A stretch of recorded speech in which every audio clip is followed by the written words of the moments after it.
My friend, if you've just stumbled upon this series or my channel, welcome, thumbs up, subscribe, put something cool in the comment section and suggest a song to be played so you can learn. The whole purpose of all this series is to get somebody who owns an instrument but doesn't know how to play it on their feet, understanding how to play fingers, understanding where chords are, what they look like, how to change the same chord in between different fingerings, and then how to have just a little bit more vocabulary and being able to explain what you're doing. Some of the things we've discussed so far in this series are how to play chords, how to play them with separate fingers, how to see this instrument as having quadrants of 4 frets at a time with an extension finger both ways. This allows you to navigate. Some of the things we talked about are pattern recognition. When you see certain patterns, certain notes will start to make themselves available to you.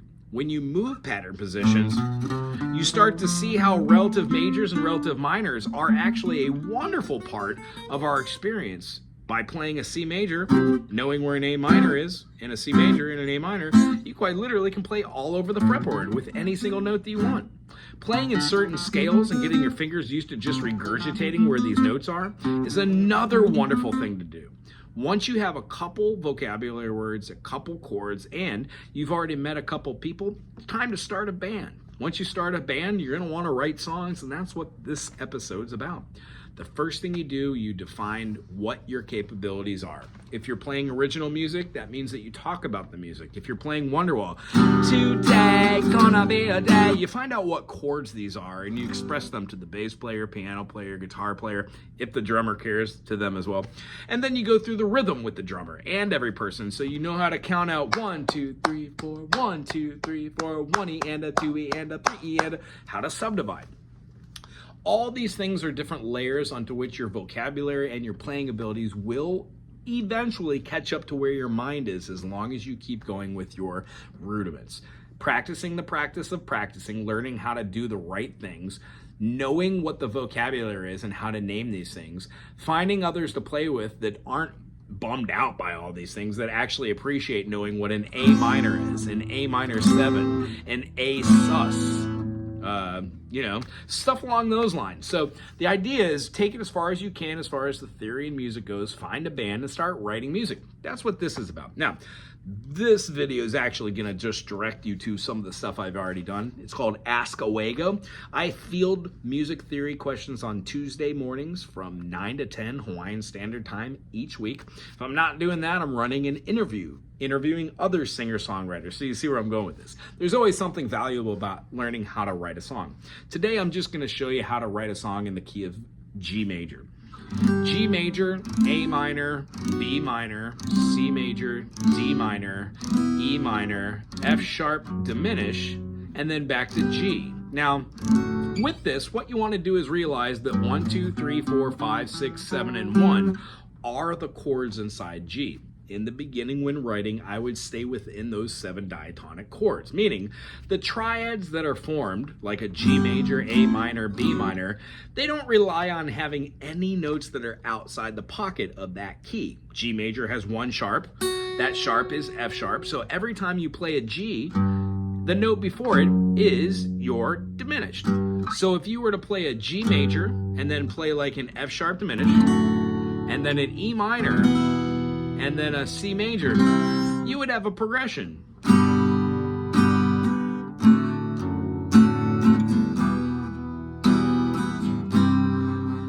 This is what you would call a form.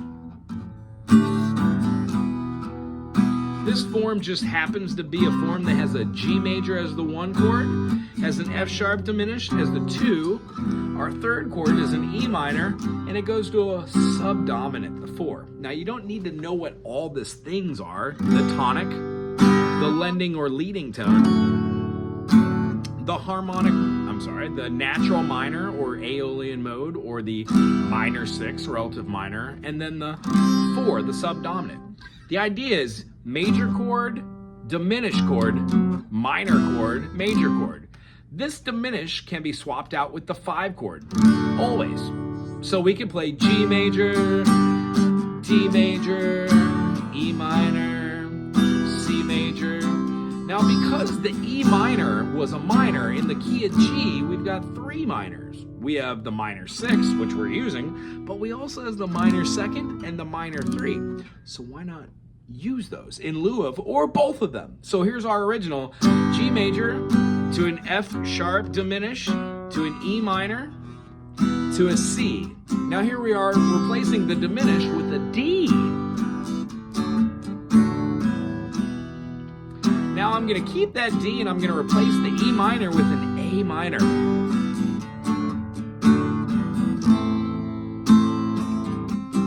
Nice. Now I'm going to try the B minor rather than the A minor.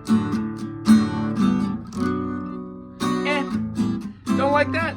So I'm going to play the G major to the D major to the A minor to the E minor. Woo! Like that? How about all 3 of our minors together? Too much. So what I'm showing is you can go through all of the chords of G major, A minor, B minor, C major, D major, E minor, F sharp diminished, no matter how you want to play it, and then experience those chords differently through the eyes of the rhythm and where they fall. The form of this would have been a 1. This is our A form. So say the verses here. And I know, well I know, don't you know that nobody knows what you're talking about? Never do I, don't know, no, what you're talking about? What you talking about? This is all the same. So this is where my verse would be. Heck, we could even solo over the top of this. But as soon as you change to another chord,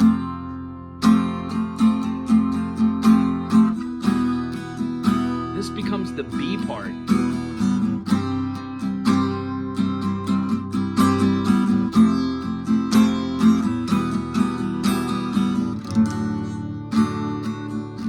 So if I just wrote a song in the A part, the verse is, I like puppy dogs and unicorns and muffin farts, and you can play this over and over and no. And as soon as you change to the, and I know that I'll change some chords around, and I know it sounds like this. You can go from that B right back into the A. The distinguishing parts between an A form and a B form now make this song something called binary form. Most music is a verse, chorus, verse, chorus. You can even have AAB, verse, verse, chorus, where you just hold off a little too long. Heck, some people do AAB, AAB, and then end on the A again as like an outro. There are many different forms for songwriting, but the constant idea is you start slow, try to stay within your 7 diatonic chords. As you notice, I played the F major in here, in the key of G. We don't have an F major, we have an F sharp. So if I was to play this F, that exhibits through music theory 1, 2, 3, 4, 5, 6, flat 7. This is called a backdoor resolution. G major, A minor, B minor, C major, D major, E minor, F major, G. It still resolves do. It's just not as delightful as a T do. It has a whole step resolution rather than a half. So, what does all this mean? Take your instrument, start writing some chords, go online and figure out, if you're an adult, and Google form. There's sonata form, ternary form, binary form. There's many different forms which allow us to have different feelings, different meters, different cadences, different ideas that eventually, when you start listening to enough genres, rock and roll, rap, reggae, classical, industrial music, jazz, fusion, there's just so many. You start to amalgamate all the different concepts, the different chords that you've learned on whatever instrument you're playing, and then intervals. And the proof, it's in that pudding. Meaning, if you play 20 hours a week, you can learn how to do something within 6 months to a year, no doubt. But if you play 20 hours a day, chances are you're going to be able to do that exponentially faster. Now, a lot of people aren't going to play 20 hours a day. A great methodology to this is see how long you can play until your fingers absolutely hurt, or you just lose interest, or it becomes too hard. There's a regimen of things you could do: scale work, backing tracks, modal theory, vocabulary, interval knowledge. You could also translate everything you do on your instrument to your voice, or to a piano, or to a recorder. So the idea as a facilitator of education is this never ends. I'm always learning. Every single time I teach a lesson, generally, I learn something new about myself and about music. So once you are already through the point where you know some chords, A major, D major, F sharp minor, you can understand what a flat chord is, or a backdoor resolution, as we were just talking about. That means you understand the intervals of having a root, a tonic, and then a subtonic or a subroot, having a major second, and then having a minor third, major third, perfect fourth, augmented fourth, perfect fifth, augmented fifth, major sixth, minor seventh, major seventh, and then perfect eighth. When we go on, we could explain what a flat nine is, a nine. You would go for the 11, the 13, stuff like that, for chord extensions and building on to just your basic triad. Once you grasp that concept, it is time to form a band, write music, and hopefully start playing with other people, and then recording some songs. The next step, it really definitely takes you to the intermediate acoustic.